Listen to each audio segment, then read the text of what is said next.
Bangamashumi amabili nanhlanu abantu abashone engozini yebhasi eyenzeke ngaseCentane eEastern Cape namhlanje ekuseni kanti lelibhasi liginqike layokhalakathela emhosheni emva kokushayisa itshe. Sekumenyezelwe uphenyo oluzozama ukuthola imbangela yalengozi noluzoqala kusasa. Ihhovisi likaMengameli wezwe uCyril Ramaphosa seledlulise amazwi enduduzo emndenini kanye nasehlotsheni zabashone kule ngozi.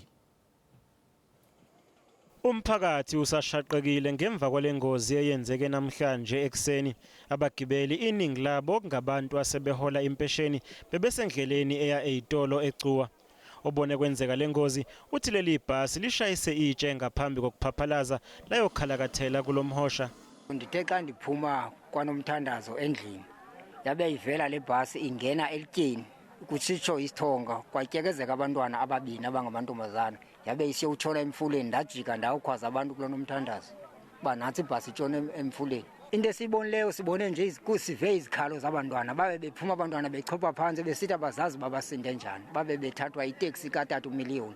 Owengamele ezokuthutha eEastern Cape uthe ushaqekile ukuzwa ngalengozi. Uphando lona ngokwebhasi liza kwenziwa uRTMC uzawuthumela itraffic officers investigation kwakunye noSABC basebenze asikafuni ukuvalela ngaphakathi sithathe isigqibo soba inoba ibiyintoni engxaki sifuna ulinda olophando luza kwenziwa. Inkampani yamabhasi AB350 ithi izokwenza konke okusemandleni ukuthola imbangela yalengozi. Okhulumela lenkampani udlulise amazwi enduduzo emindenini yalabo abashonile. We are still busy trying to find out what could have happened, because if you look at the accident, where it happened just 2 meters from where it had stopped. So which indicates that it cannot be a speed problem or whatever.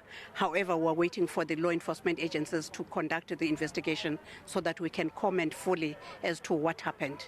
Lena ingozi yesibili ebandakanya ibhasi lalenkampani njengoba kwaphangalala abantu abangamashumi amathathu nanhlanu engozini eyenzeka eGatshiana ngo-2015.